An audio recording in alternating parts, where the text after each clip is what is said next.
Hello student, welcome to Media academy.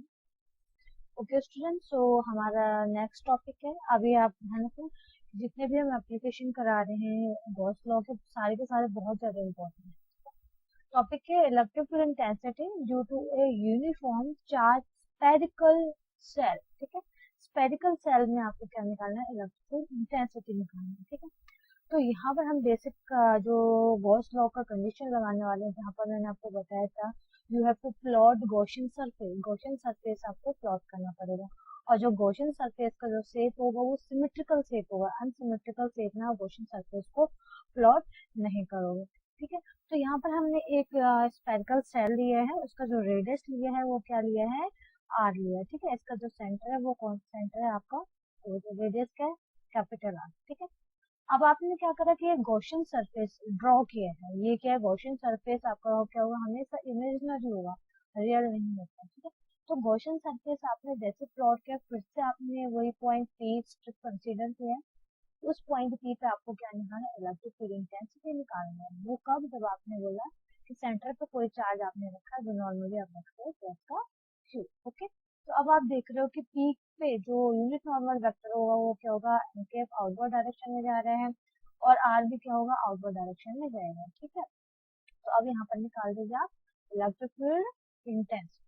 ठीक है, लिखिए कंसीडर इस spherical shell, spherical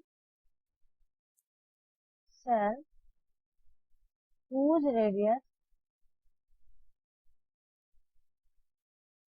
is r, take a point charge plus q at origin and draw Gaussian surface,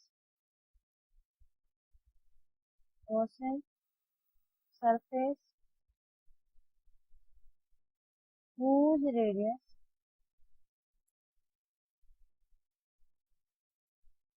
is r. Okay, अब फिर से करो।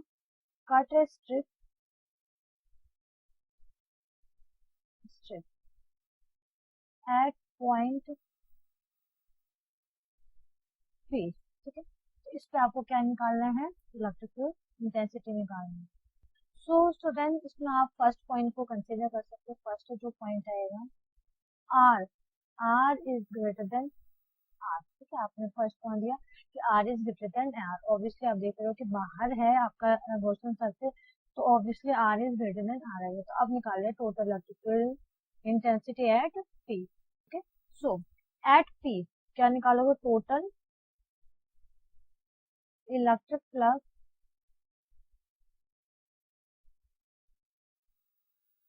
कितना आएगा? Phi of E is equal to कितना आता है?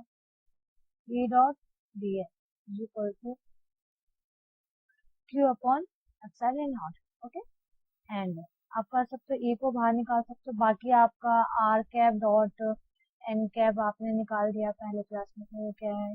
वन था, तो सिमिलरली आप यहाँ कर सकते हो E D S is equal to क्या आएगा? Q upon epsilon naught. ठीक है, डी एस आपका कोई स्पेरिकल सेल है तो उसका एरिया कितना आएगा? 4 pi r square. E into 4 pi r square is equal to क्या आएगा? Q upon epsilon naught. ठीक है, तो ई इज इक्वल टू क्या बचेगा बेटा? Q upon 4 pi epsilon naught are square. ठीक है, तो ये इंटू आर कैपिटल ले सकते हैं, या तो आप आर स्क्वायर को यहाँ पे लेंगे। तो इलेक्ट्रिक फील्ड इंटेंसिटी बेसिकली कितना बचा?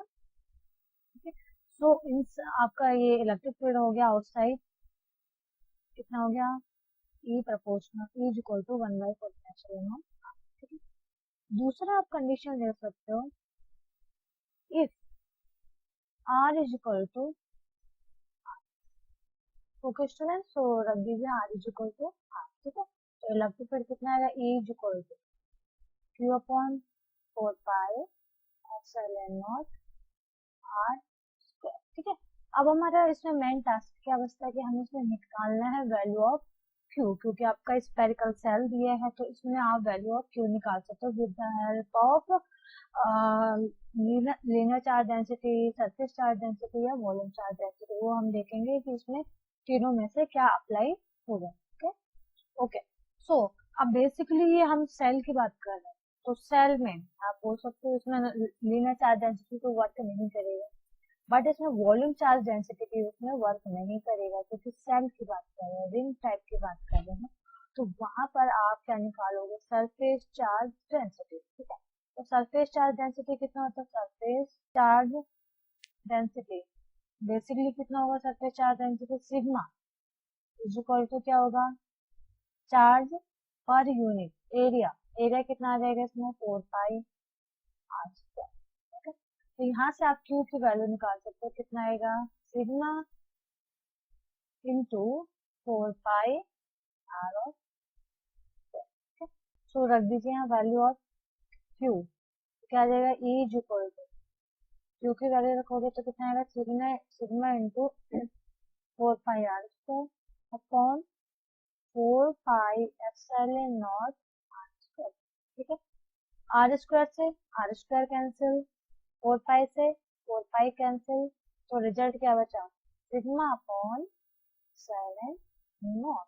तो अब आप क्या देख रहे हो, if are is equal to R means कि आपने जो आर की वैल्यू है क्वेश्चन सरफेस लिया है वो किसके इक्वल ले लिया है, जहां पर आपका टोटल रेडियस किसका, स्फेरिकल सर्कल है। ठीक है, तो अब आपने क्या बोला कि आपने जो क्वेश्चन सरफेस है वो आपने कहाँ पर फिक्स कर दिया, जहां पर आपका स्फेरिकल सर्कल का रेडियस। ओके, मीन्स आपको सरफेस पे फिक्स कर दिया, तो आपका इलेक्ट्रिक फील्ड इंटेंसिटी कितना आया, sigma upon epsilon not. Okay student, so अब इसमें आप फाइनल पॉइंट एक और ले सकते हो, क्या पॉइंट ले सकते हो, third point, if r is less than r या r is less than r।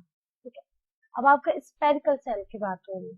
ठीक है, और आपने जो गॉसियन सरफेस है, आपको जो डायग्राम दिख रहा होगा, ये आपने आर के अंदर बनाया हुआ है, उसका रेडियस क्या आपका, स्मॉल आर, और आपका जो स्पेरिकल सेल है उसका रेडियस क्या आपका, कैपिटल आर। तो इस केस में अब आपको क्या निकालना है, इलेक्ट्रिक फील्ड इंटेंसिटी। तो निकाल दीजिए, इलेक्ट्रिक फील्ड इंटेंसिटी कितना आएगा, E dot D S is equal to Q upon epsilon not.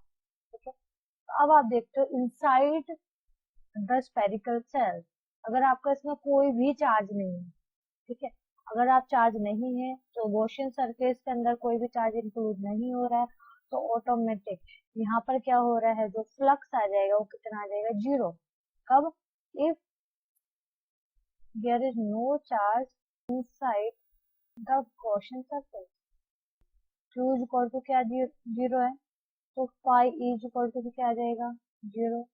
That means electric field भी क्या आ जाएगा इस केस में आपका, 0 है। ठीक है, तो हमने इसमें 3 बेसिक कंडीशन निकाले, r is greater than r, small r is greater than are is equal to r, और r is less than are. ठीक है, सो स्टूडेंट ये हमारा बेसिक प्लॉटिंग है। जब हमने कंडीशन लिया था R is less than are is less than R कौन सा रीजन में आएगा आपका, वाले रीजन में आएगा R is less than are. ठीक है, दूसरा ये कौन सा कंडीशन है, R is equal to R, फिर तीसरा आएगा R is greater than are. ठीक है, तो आपने electric field R is less than R देखा था, तो वो कितना आया था आपका, 0 when R is less than are.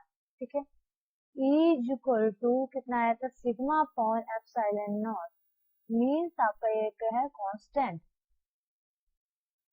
कब आया था, when R is equal to.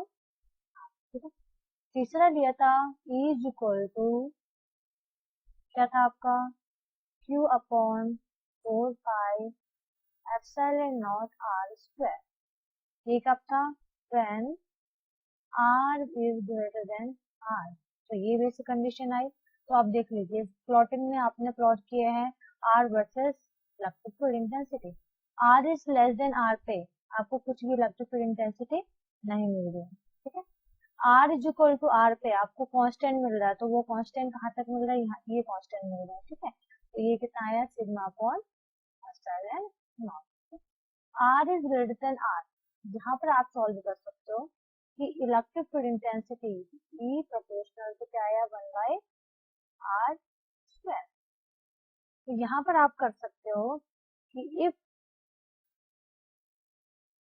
r is equal to 0, ठीक है। तो आपका इलेक्ट्रिक फील्ड इंटेंसिटी क्या आएगा, 1/0 का होल स्क्वायर, तो कितना आएगा, अप्रॉक्स इनफाइनाइट आएगा।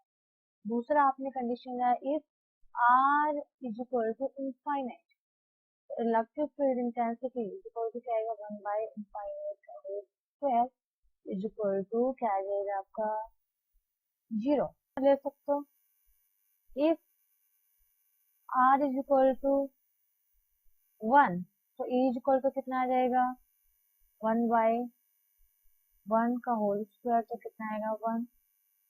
If r is equal to 2, तो e इज इक्वल टू कितना आएगा, 1/2 का होल स्क्वायर, कितना आ जाएगा 1/4, तो कितना आएगा 0.25 समथिंग। तो आप क्या देख रहे हो कि जैसी जैसी आप r की वैल्यू इंक्रीज कर रहे हो, ठीक है, इलेक्ट्रिक फील्ड इंटेंसिटी डिक्रीज हो रहा है बट लीनियर डिक्रीज नहीं हो रहा है। आप देख सकते हैं यहाँ 1 रखा, 1 r इक्वल टू 1 था तो ये इलेक्ट्रिक फील्ड इंटेंसिटी 1 आया, r इक्वल टू 2 है तो इलेक्ट्रिक फील्ड इंटेंसिटी 0.5 ना होने के बजाय 0.25 हो जाएगा। सिमिलरली 3 रखोगे तो और वैल्यू चेंज होगी, ठीक है।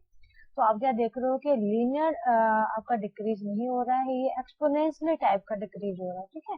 तो ये इस तरीके का आपका ये ग्राफ प्लॉट आप कर सकते हो। तो ये आपका कंप्लीटली 5 मार्क्स का क्वेश्चन बनता है जब आपको स्पेरिकल सेल दिया और उसमें आउटसाइड, इनसाइड या सेंटर आपका सरफेस पे आपको बोला जाए कि इलेक्ट्रिक फील्ड इंटेंसिटी निकाला, तो वहां पर से आप इजीली कैलकुलेट कर सकते हो। और ये प्लॉटिंग ये दिखाना मत भूलना, मोस्ट इंपॉर्टेंट है, ओके। हेलो स्टूडेंट्स, सो हमारा जो न्यू टॉपिक है वो है electric field intensity due to a non conducting charge solid sphere. आपका सॉलिड स्फीयर है और वो भी नॉन कंडक्टिंग है, ठीक है। उस पर आपको इलेक्ट्रिक फील्ड इंटेंसिटी को कैलकुलेट करना है, ओके। सो यहाँ पर आपको डायग्राम दिख रहा होगा जहाँ पर मैंने एक सॉलिड स्फीयर लिया है, उसका जो रेडियस लिया है आर, कैपिटल आर रेडियस लिया है, ठीक है। और यहाँ पर मैंने एक गॉसियन सरफेस को प्लॉट किया है, उसका जो रेडियस है स्मॉल आर है, ठीक है। बट यहाँ आपको दिख रहा है कि मैंने जो गॉसियन सरफेस प्लॉट किया outside the solid sphere plot किया, तो हमने सपोज किया कि ओरिजिन है हमारा, ठीक है। यहाँ पर कोई चार्ज रखा हुआ है, लाइक एज मैंने उसको मान दिया Q dash, okay.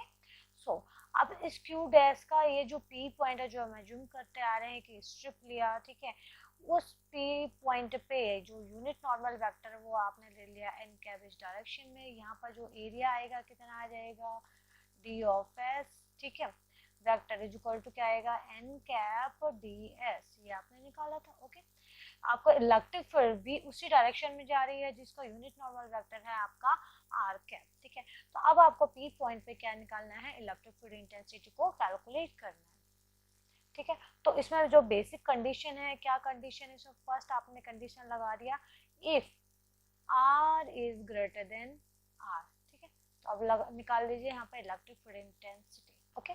So electric field intensity इसमें कितना आ जाएगा, निकालिए, phi of E is equal to E dot D S is equal to क्या आएगा, क्यू डैश अपॉन मटेरियल है तो यहाँ पर एप्सिलॉन नॉट कंसीडर नहीं करोगे, यहाँ क्या कंसीडर करोगे आप, एप्सिलॉन, ठीक है।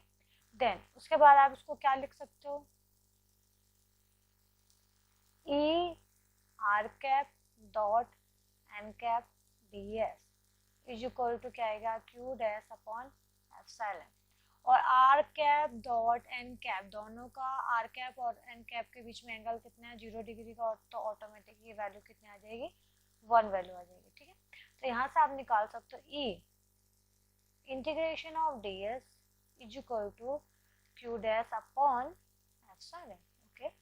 तो यहाँ से आप निकाल सकते हो E integration of D s, solid sphere का एरिया कितना आएगा, 4 pi r square is equal to q dash upon epsilon. तो यहाँ से आप निकाल सकते हो ई इज इक्वल टू कितना आएगा बेटा, Q dash upon 4 pi epsilon are square, ठीक है।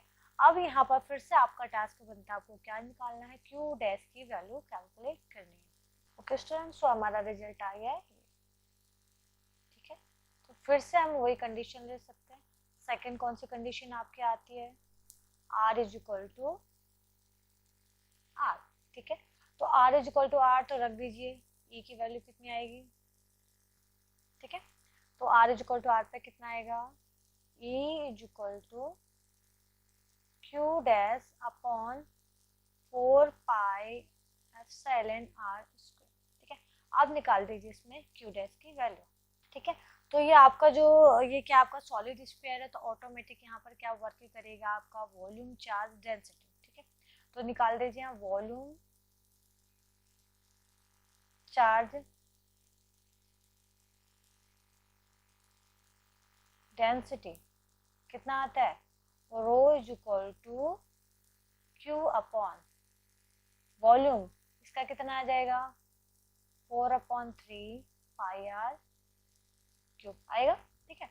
तो क्यू की जगह आपने क्या लिया, क्यू डैश, तो q dash is equal to क्या आएगा, rho multiply by 4/3 pi are cube, ठीक है। ये वैल्यू यहाँ रख दीजिए, ओके। सो आपका इलेक्ट्रिक फील्ड कितना आएगा, E is equal to q dash की वैल्यू कितनी है, rho into 4/3 pi are cube upon 4 pi epsilon are square, ठीक है। तो कितना आ जाएगा, 4 पाई से 4 पाई कैंसिल, तो रिजल्ट कितना आएगा, rho r of cube upon epsilon are square, okay. फिर से आपने बोला आर इज इक्वल टू आपको क्या रखना है, आर रखना, तो रख दीजिए ई इज इक्वल टू कितना आ जाएगा, rho r cube upon epsilon are square, तो कितना आ जाएगा, रो आर अपॉन एप्सिलॉन, ठीक है। तो ये आपका आ गया if are is equal to r, okay. So ये आपका बेसिक रिजल्ट आ गया, r is equal to are, ठीक है। थर्ड पॉइंट आप ले सकते हो उसमें, if r is less than r, ठीक है। निकाल दीजिए r is less than r। तो आपने जो गॉसियन सरफेस प्लॉट किया है वो आपने स्फेरिकल सर्कल के अंदर प्लॉट किया है, ठीक है। तो आप निकाल दीजिए phi of e is equal to क्या आएगा, इसको मैं डायरेक्टली लिख देती हूँ ई डी एस, क्योंकि आर कैप और एन कैप का डायरेक्शन क्या है, सेम है। इज इक्वल टू क्या आ जाएगा, क्यू अपॉन एप्सिलॉन, ठीक है। अब निकाल दीजिए इसमें q की वैल्यू, तो वो हम बाद में निकालते हैं, e हम निकाल देते हैं बाहर, अंदर क्या बचेगा, ds is equal to q upon epsilon, ठीक है। तो e इज इक्वल टू क्या बचेगा आपका, q अपॉन ds की वैल्यू कितनी आ जाएगी बेटा, 4 पाई r स्क्वायर, तो ये 4 पाई एप्सिलॉन r स्क्वायर, ठीक है। एंड q की वैल्यू आपने कितनी निकाली थी, rho into 4/3 pi r cube, ठीक है। तो रख दीजिए e is equal to rho into 4/3 pi are cube upon कितना आया आपका, 4 पाई एप्सिलॉन आर स्क्वायर, एक 2 आर से ये आर कैंसिल हो गया, तो इलेक्ट्रिक फील्ड आपका बनेगा, तो इलेक्ट्रिक फील्ड आपका कितना बनेगा, E is equal to rho R upon 3 epsilon, ठीक है। अब आपने बोला यहाँ पर r is equal to R क्यों नहीं रखा, उसका रीजन ये है कि जो आपने गॉसियन सरफेस लिया है वो आपने इनसाइड द स्फेरिकल सेल लिया है, तो वहां पर आप r is equal to R को कंसीडर नहीं कर सकते। तो इनसाइड द स्फेरिकल सेल आपको जो इलेक्ट्रिक फील्ड बनेगा वो क्या बनेगा, रो आर अपॉन 3 एप्सिलॉन, ठीक है। सो हमारे ये रिजल्ट आ गया। अब स्टूडेंट अब आप इसमें एज्यूम कर सकते हो कि हमने 3 कंडीशन तो ऑलरेडी पढ़ ली थी, कब, r is greater than r is equal to r और r is less than r, ठीक है। बट ये आपका सॉलिड स्फीयर है, तो यहाँ पर आपकी चौथी कंडीशन और लग सकती है, if r is less than r, मतलब बहुत ज्यादा छोटा है। अगर बहुत ज्यादा छोटा है तो लगभग जो r आपका कहाँ है, सेंटर पे है, ठीक है। तो इस केस में आपका जो इलेक्ट्रिक फील्ड इंटेंसिटी बेसिकली कितनी बनेगी, ठीक है। तो r is less than r means r at या गॉसियन सरफेस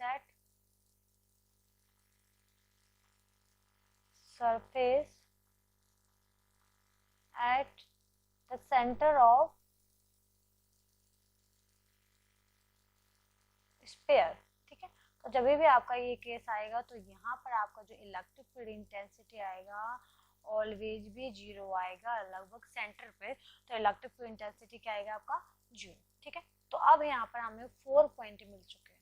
जो आपको 4 पॉइंट कौन कौन से मिले, R is greater than are, ठीक है।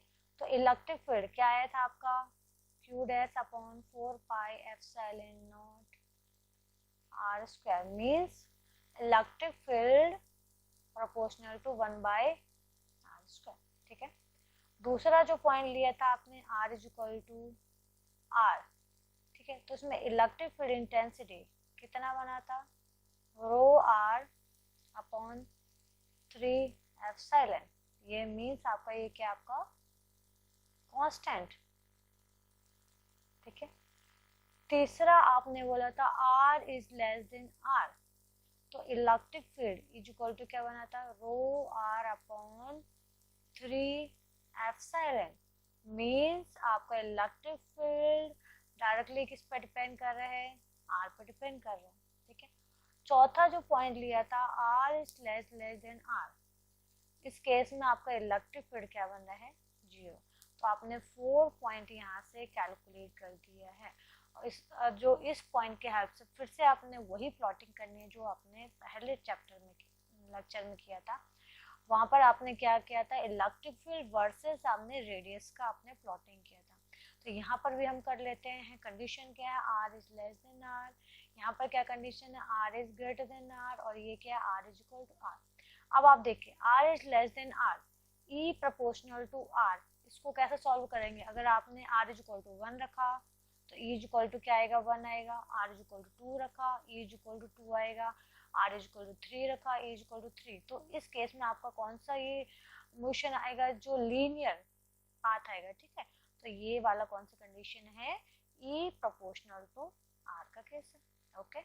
दूसरा r is equal to r पे ये वैल्यू क्या आई थी आप कांस्टेंट, कितने आया था, रो r अपॉन 3 एप्सिलॉन। तो ये कितना आया था, रो r अपॉन 3 एप्सिलॉन। क्यों, क्योंकि आपका रो भी कांस्टेंट है, r भी कांस्टेंट है, 3 ऑब्वियसली कांस्टेंट है और एप्सिलॉन भी कांस्टेंट है, ओके। नेक्स्ट उसके बाद है आपका r is greater than r, वहां पर आपका क्या आ रहा है, e proportional to 1 by r square.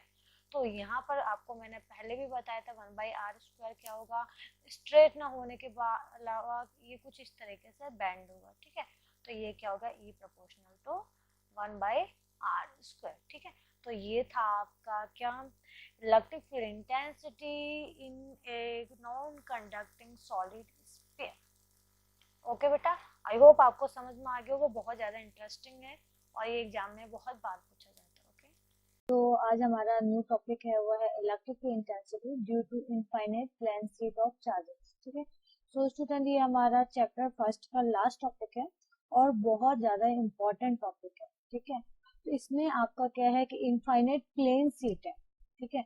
और वो जो प्लेन सीट है यूनिफॉर्मली चार्ज डिस्ट्रीब्यूशन, लाइक आपको ये डायग्राम दिख रहा होगा। तो इस डायग्राम में आप क्या देख रहे हो कि जो प्लेट है, प्लेट पे आपको जो चार्जेस है हर जगह कितना स्प्रेड है, पॉजिटिव चार्ज स्प्रेड है, ओके, ठीक है। तो कुछ इस तरीके से अब आपने क्या करना है कि जो ये प्लेट है, प्लेट में से आपने एक सर्कुलर स्ट्रिप को कंसीडर करना है। सर्कुलर स्ट्रिप इसलिए कंसीडर किया क्योंकि अगर आप एक सर्कुलर स्ट्रिप कंसीडर करोगे तो एक वायर का फॉर्म हो जाएगा, वायर का फॉर्म या आपका सिलेंडर का फॉर्म हो जाएगा, ठीक है। तो आपने कुछ ये जो इमेजनरी सिलेंडर आपने एज्यूम करा हुआ है, ठीक है। तो इसमें आपका जो इमेजिनरी सिलेंडर में जो आउटवर्ड नॉर्मल वेक्टर है आपका किस डायरेक्शन में जाएगा, इस डायरेक्शन में भी जाएगा एन, ठीक है। तो ये हो जाएगा आपका एन कैप, आपका इस डायरेक्शन में भी जाएगा, आपका डाउनवर्ड डायरेक्शन में भी जाएगा, आपका राइट डायरेक्शन में भी जाएगा और इस डायरेक्शन में भी जाएगा, ठीक है। ये कैप हमने उल्टा बना दिया, कैप ऊपर आ गई, ठीक है। तो आपका यूनिट नॉर्मल वेक्टर कुछ इस तरीके से आपका जो आपने सिलेंडर है वो इस तरीके से वर्क करेगा, ओके। अब आपने एज्यूम करा कि जो इलेक्ट्रिक फील्ड है, इलेक्ट्रिक फील्ड आपका इस सिलेंडर से किस डायरेक्शन में जा रहा है, इस डायरेक्शन में जा रहा है, जो कि आपको दिख रहा होगा ई वेक्टर, ठीक है। तो इसका यूनिट नॉर्मल वेक्टर क्या होगा आपका आर कैप। और इस इलेक्ट्रिक फील्ड का यूनिट नॉर्मल वेक्टर क्या होगा आपका आर कैप। तो अब आप क्या देख रहे हो कि पी और क्यू पॉइंट पे जो आपका आउटवर्ड नॉर्मल वेक्टर और unit vector of electric field आपका दोनों के दोनों एंगल कितने बना रहे हैं, 0 डिग्री का एंगल बना रहे हैं। तो यहाँ पर आपका ये क्या होगा, आपका कुछ ना कुछ वैल्यू मिलेगा पी एंड क्यू पर। लेकिन आप देख रहे हो हम दूसरा पॉइंट ले लिया, लाइक एज ये हो गया ए बी सी और डी, ठीक है। तो यहाँ पर आप देख रहे हो इलेक्ट्रिक फील्ड का डायरेक्शन क्या जा रहा है, इस डायरेक्शन में जा रहा है।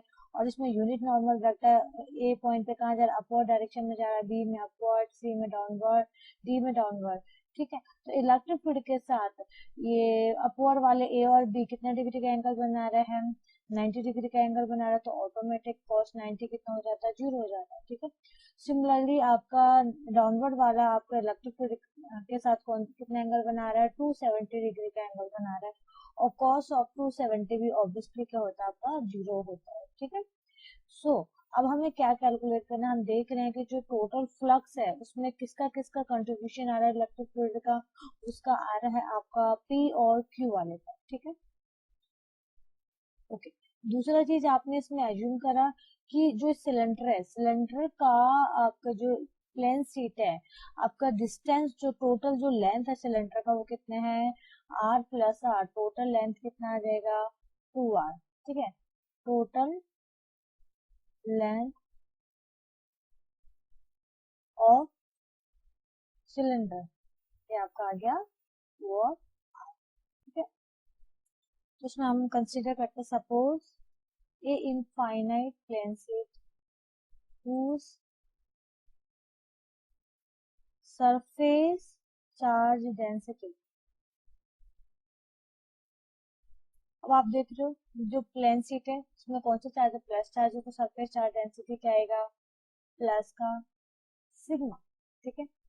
एंड आप बोल सकते हो total flux across the infinite sheet कितना आ जाएगा, फाई ऑफ ई। हम उसका पॉइंट मान लेते हैं, phi of E at A plus phi of E at B plus phi of C at C, phi of E at C plus phi of E at D plus phi of E at P plus phi of E at Q। ये आपका क्या आ गया total flux, okay. तो आप निकाल लीजिए, phi of E कितना होता है, E ds cos of theta, ठीक है। यहाँ पर किसका आएगा, ए का हम ले लेते हैं यहाँ पर, plus E D s cos of theta, किसके लिए लेते हैं, बी के लिए, plus E D s cos of theta C के लिए, plus E D s cos of theta plus किसके लाएगा, टी के लिए, E D s cos of theta plus अब क्यू के लिए ले लीजिए E D s cos of theta. अब हमें सारे के सारे वैल्यूज को कैलकुलेट करना है, ओके। सो आपको phi E is equal to कितना आएगा, phi of E is equal to आपको फर्स्ट ए पॉइंट पे एंगल कितना बन रहा है, 90 डिग्री का। तो यहाँ पर कितना आएगा, a E D s cos of 90, ठीक है। बी पे आपका एंगल कितने का बन रहा है, यहाँ पर भी बन रहा है 90 डिग्री का, E D s cos of 90 plus C पे कितने डिग्री का एंगल बन रहा है, 270 डिग्री का, E D s cos of 270 degree plus D पे क्या बन रहा है, E D s cos of 270 degree plus T पे क्या बन रहा है, E D s cos of 0 degree और क्यू पे कितना बन रहा है, E D s cos of 0 degree, okay. तो ये कितना आ जाएगा, 0 वैल्यू देगा, ये कितना वैल्यू देगा 0, ये कितना वैल्यू देगा 0, और ये कितना वैल्यू देगा 0। तो फाई ऑफ ई बेसिकली कितना आ जाएगा आपका, E D S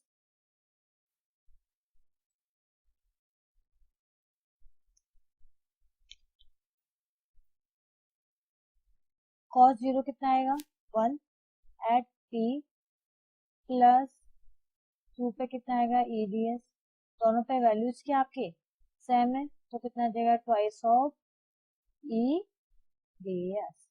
total flux आपका कितना बन गया, twice of E D S किसके इक्वल होता है, क्यू अपॉन एप्सिलॉन नॉट। ठीक है, सो हमारा ये रिजल्ट मिल गया। अब हमें इसमें क्या करना है, क्योंकि अगर हमें सरफेस चार्ज डेंसिटी मिला है तो हम इसमें क्या चेंज कर सकते हैं, चार्ज को चेंज कर सकते हैं। अब इसमें चार्ज को कैसे निकाल सकते हो, निकाल दीजिए, सरफेस चार्ज डेंसिटी कितना आ जाएगा, sigma is equal to D S over sorry D Q over D S. ठीक है, तो D Q is equal to क्या आएगा, sigma of D S, D Q की जगह पे क्या है यहाँ पर Q is equal to sigma of D S, तो रख दीजिए क्यू की वैल्यू। ओके, सो आपका phi E is equal to कितना आएगा, या यहाँ से ले सकते हो ट्वाइस ऑफ ई।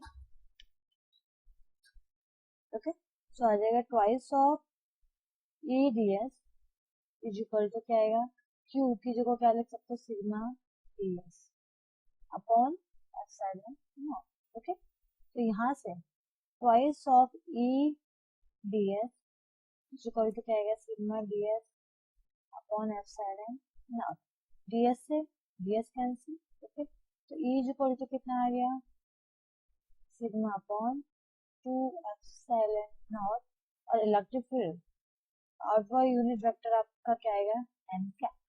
ठीक है, तो ये आपका आ गया electric field intensity in infinite plane sheet. Okay, so ये हमारा रिजल्ट आ गया, most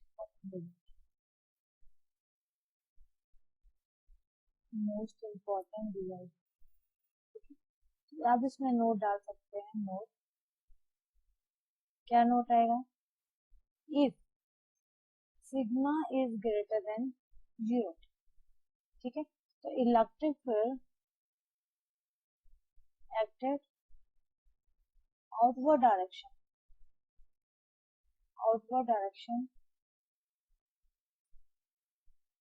with respect to unit normal vector, unit normal vector। ठीक है, जब सिग्मा ग्रेटर देन 0 होगा तो इलेक्ट्रिक फील्ड कहाँ मूव करेगा, बाहर की। ठीक है, दूसरा if sigma is less than 0 तो electric field acted inward direction with respect to unit normal.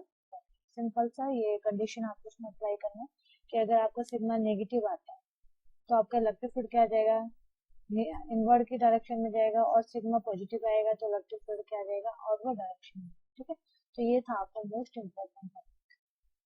Okay students, सो हम फाइनल प्लान शीट में हमने जो रिजल्ट निकाला था उसके बेस पे आपके एग्जाम में कैसे क्वेश्चन आते हैं वो मैं आपको बताने वाला हूँ। क्वेश्चन है, calculate the electric field intensity in region first second and third. आपको आप ये सोच रहे होंगे रीजन फर्स्ट सेकंड थर्ड क्या है। बेसिकली यहाँ पर आपको एक इनफाइनाइट प्लेन शीट है। फर्स्ट जो प्लेन शीट है उसमें जो चार्जेस है वो कौन से चार्ज है, प्लस टू चार्जेस है। सेकंड पे जो चार्ज है वो क्या है, माइनस टू चार्ज है, तो ऑटोमेटिक इसमें सरफेस चार्ज डेंसिटी फर्स्ट वाले में कितना आ जाएगा, प्लस का सिग्मा। सेकंड का सरफेस चार्ज डेंसिटी कितना आएगा, माइनस का सिग्मा। ठीक है, अब आप देख रहे हो यहाँ पर रीजन बनेंगे आपको, फर्स्ट रीजन ये है, सेकंड रीजन ये है, थर्ड रीजन ये है। ठीक है, तो अब आप इसको सॉल्व कैसे करोगे, सबसे पहले आप कंसीडर करोगे जो प्लेट फर्स्ट है। ठीक है, प्लेट फर्स्ट को आप कंसीडर करोगे और सेकंड को आप हाइड कर दो। ठीक है, तो जैसे ही आप प्लेट फर्स्ट को जैसे ही आप प्लेट फर्स्ट को कंसीडर करोगे तो आपका जो इलेक्ट्रिक फील्ड लाइन से किस डायरेक्शन में जाएगा, आपका या अपोजिट डायरेक्शन में जाएगा, उसको मानते हैं आप ई1। फर्स्ट इलेक्ट्रिक फील्ड किसकी वजह से आ रहा है, प्लस सिग्मा की वजह से। ठीक है, और इसकी वजह से यहाँ से क्या जाएगा, रिपल्सन जाएगा, यहाँ से क्या जाएगा, रिपल्सन, पॉजिटिव चार्ज यहाँ से। ठीक। अब आप, ये आपको फर्स्ट केस है जब आपने प्लस सिग्मा जो प्लेट है उसको आपने कंसीडर किया। आप दूसरा जो केस लोगे वहां पर आप प्लस सिग्मा को आप कंसीडर नहीं करोगे, उसको हाइड कर दोगे और माइनस सिग्मा को कंसीडर करोगे। तो माइनस सिग्मा को जैसे कंसीडर करोगे जो उसमें फोर्स आएगा, इलेक्ट्रिक आएगा, अट्रैक्टिव आएगा, ठीक है, तो ये आ जाएगा E2, ये आपका अट्रैक्टिव हो रहा है, E2 यहाँ से अट्रैक्टिव हो रहा है और ये यहाँ से अट्रैक्टिव हो रहा है, ठीक है, तो ये हो गया आपका E2, ये क्या हो गया आपका E2, यहाँ पर क्या होगा आपका हो जाएगा, ये क्या हो जाएगा E1। तो अब आप देख रहे हो कि जो फर्स्ट रीजन है, फर्स्ट रीजन में दो इलेक्ट्रिक वर्क कर रहे हैं, सेकेंड रीजन में भी दो वर्क कर रहा है, थर्ड में भी क्या कर रहा है, दो वर्क कर रहा है, तो हमें तीनों रीजन में अलग अलग इलेक्ट्रिकल इंटेंसिटी को कैलकुलेट कर। ओके, सो निकाल दीजिए फर्स्ट रीजन में जो इलेक्ट्रिक फील्ड आएगा उसको बोल रहे हैं आप फर्स्ट। अगर आपका यहाँ पर स्टूडेंट देख रहे हो कि अगर रिवर्स डायरेक्शन में जा रहा है, रिवर्स डायरेक्शन में, तो उसको आप कंसीडर करोगे माइनस सिग्मा बाई 2 एप्सिलॉन, ठीक है, तो माइनस सिग्मा बाई 2 एप्सिलॉन।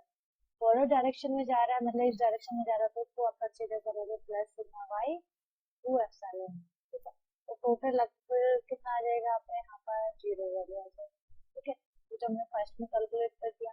अब आ जाते हैं हम सेकंड, सेकंड में कितना आ जाएगा, ई ऑफ सेकंड कितना आएगा, दोनों के दोनों क्या आपके फॉरवर्ड है, तो क्या आ जाएगा sigma upon 2 epsilon plus sigma upon 2 epsilon, तो कितना आ जाएगा सिग्मा अपॉन एप्सिलॉन, ठीक है। सिमिलरली आप ले सकते हो ई थर्ड, थर्ड में क्या है, एक पॉजिटिव है एक नेगेटिव, पॉजिटिव कौन सा है सिग्मा अपॉन 2 एप्सिलॉन है, दूसरा क्या आपका माइनस का सिग्मा अपॉन 2 एप्सिलॉन है, तो इलेक्ट्रिकल इंटेंसिटी कितना आ गया आपका, स्टूडेंट। सो यहाँ पर हमने देखा था कि अगर आप दो प्लेट रखोगे, दो प्लेट में आपका इलेक्ट्रिकल इंटेंसिटी इस तरीके से आएगा। यहाँ पर जरूरी नहीं कि आपका हर टाइम पे प्लस सिग्मा आए या माइनस सिग्मा आए, आपकी वैल्यू चेंज हो सकती है, ठीक है, तो उसके बेस पर हम नेक्स्ट क्वेश्चन करते हैं। तो स्टूडेंट अब आपका क्वेश्चन है जिसमें अब आपको निकालना है चार रीजन है, चार रीजन में यहाँ पर आपको चार प्लेट रखी हुई है, ठीक है। फर्स्ट प्लेट में जो चार्ज है क्या है, प्लस सिग्मा, क्या आएगा इसमें plus of sigma. Second plate में क्या आएगा, माइनस का सिग्मा। थर्ड प्लेट में क्या आएगा, माइनस सिग्मा। थर्ड प्लेट में क्या आएगा आपका प्लस सिग्मा, ठीक है। फिर से आप इसमें क्या करना है, जो फर्स्ट प्लेट है, फर्स्ट प्लेट को आपको क्या करना है, कंसीडर करना है, और बाकी जो रिमेनिंग सेकंड और थर्ड प्लेट है उसको क्या करना है, आपको हाइड करना है। तो जैसे आप फर्स्ट प्लेट को कंसीडर करोगे तो इलेक्ट्रिक फील्ड क्या जाएगा आपका, फर्स्ट की वजह से इसको यहाँ पे आप E1 की डायरेक्शन में गया, यहाँ से भी क्या होगा, रिपल्सिव होगा ये E1, सेकंड से भी क्या होगा, रिपल्सिव होगा E1, थर्ड से भी क्या होगा, रिपल्सिव होगा E1, ठीक है। कब ये आया, जब आपने फर्स्ट प्लेट को अज्यूम करा, सेकंड और थर्ड को क्या करा आपने हाइड करा, ठीक है।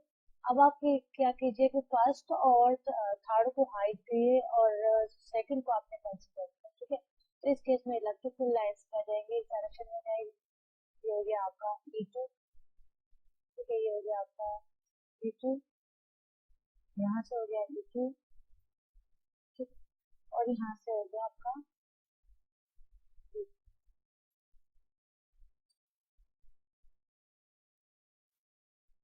यहाँ पर से आपका क्या होगा, E2 किस डायरेक्शन में होगा, इस डायरेक्शन में, ठीक है, और यहाँ से आपका E2 इस डायरेक्शन, ठीक। ये तो कब की वजह से हुआ, जब आपका सेकंड प्लेट को आपने एज्यूम करा, ठीक है। अब लास्ट कंडीशन आती है कि आपको थर्ड को एज्यूम करना है और फर्स्ट और सेकंड को क्या करना है, हाइड करना है, तो इलेक्ट्रिक फील्ड क्या आएगा, डायरेक्शन आपका इस डायरेक्शन में जाएगा, ये गया, ये गया, ठीक है, तो ये क्या हो गया आपका E3, E3, E3 एंड अब निकाल दीजिए आप E first, E second, E third and E fourth, निकालिए। E फर्स्ट इक्वल टू कितना आएगा, फर्स्ट के रिवर्स डायरेक्शन में तो माइनस का sigma upon 2 epsilon not, second क्या फॉरवर्ड डायरेक्शन में तो sigma upon 2 epsilon not, third का क्या है रिवर्स डायरेक्शन में सिग्मा अपॉन 2 एप्सिलॉन नॉट, ठीक है। तो यहाँ से रिजल्ट क्या बचा आपका, माइनस का सिग्मा अपॉन 2 एप्सिलॉन नॉट, ठीक है। सिमिलरली आप ये सेकंड में ले सकते हो, सेकंड रीजन में इलेक्ट्रिक इंटेंसिटी कितना आएगा फॉरवर्ड डायरेक्शन में, सिग्मा अपॉन 2 एप्सिलॉन नॉट। इसके बाद में फॉरवर्ड डायरेक्शन में sigma upon 2 epsilon naught, reverse direction में सिग्मा अपॉन 2 एप्सिलॉन नॉट, ठीक है। तो यहाँ रिजल्ट कितना बचेगा, सिग्मा अपॉन 2 एप्सिलॉन नॉट, ठीक। थर्ड में निकालिए, थर्ड रीजन में कितना आएगा, फॉरवर्ड डायरेक्शन में sigma upon 2 epsilon naught, reverse direction में सिग्मा अपॉन 2 एप्सिलॉन नॉट, और फिर से रिवर्स डायरेक्शन में सिग्मा अपॉन 2 एप्सिलॉन नॉट। तो कितना बचेगा, माइनस का सिग्मा अपॉन 2 एप्सिलॉन नॉट, ठीक है।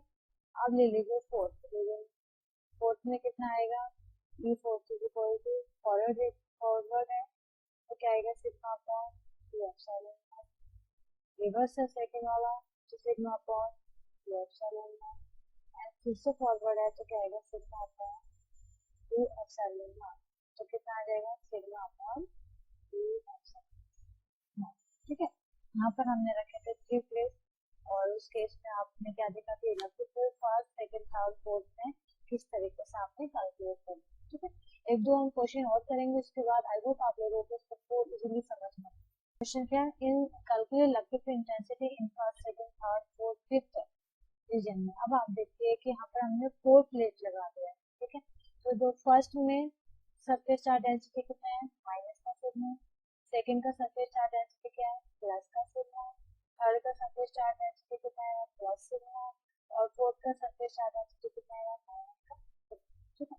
अब लगा लीजिए क्या कंसीडर करना है आपको, फर्स्ट प्लेस कंसीडर करना है, सेकंड थर्ड फोर्थ उसको क्या करना है आपको, हाइड करना है।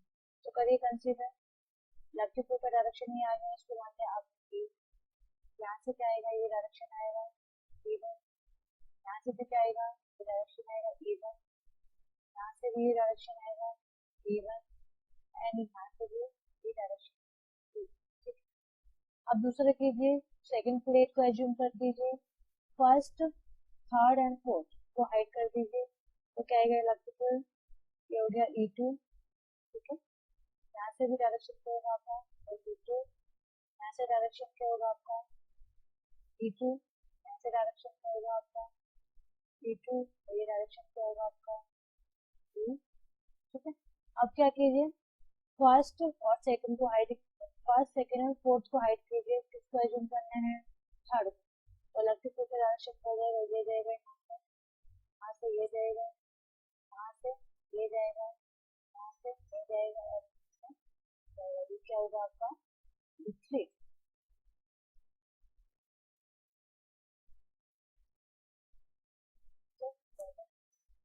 आप फिर कीजिए, आप फर्स्ट सेकंड थर्ड इसको हाइड कीजिए, इसको एज्यूम करना है आपको, फोर्थ को एज्यूम करना है। तो इलेक्ट्रिक फील्ड का डायरेक्शन क्या जाएगा, ये जाएगा E4, यहाँ से भी ये जाएगा, यहाँ से भी इस डायरेक्शन में जाएगा, यहाँ से भी इस डायरेक्शन में जाएगा, और यहाँ से इस डायरेक्शन में जाएगा E4। अब निकाल लीजिए E first, E second and E third, E4।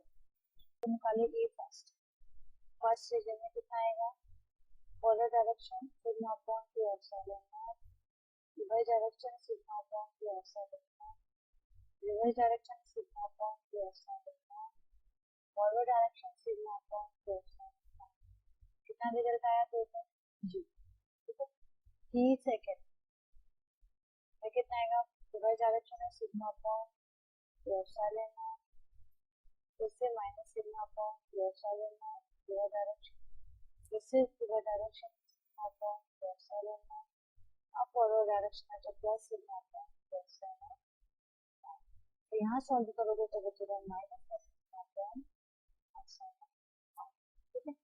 अब ले लीजिए थर्ड रीजन में, थर्ड रीजन में कितना आएगा, रिवर्स डायरेक्शन है sigma upon 2 epsilon naught, forward direction में है तो sigma upon 2 epsilon naught, reverse direction में sigma upon 2 epsilon naught, forward direction में सिग्मा अपॉन 2 एप्सिलॉन नॉट। कितना रिजल्ट आएगा, 0।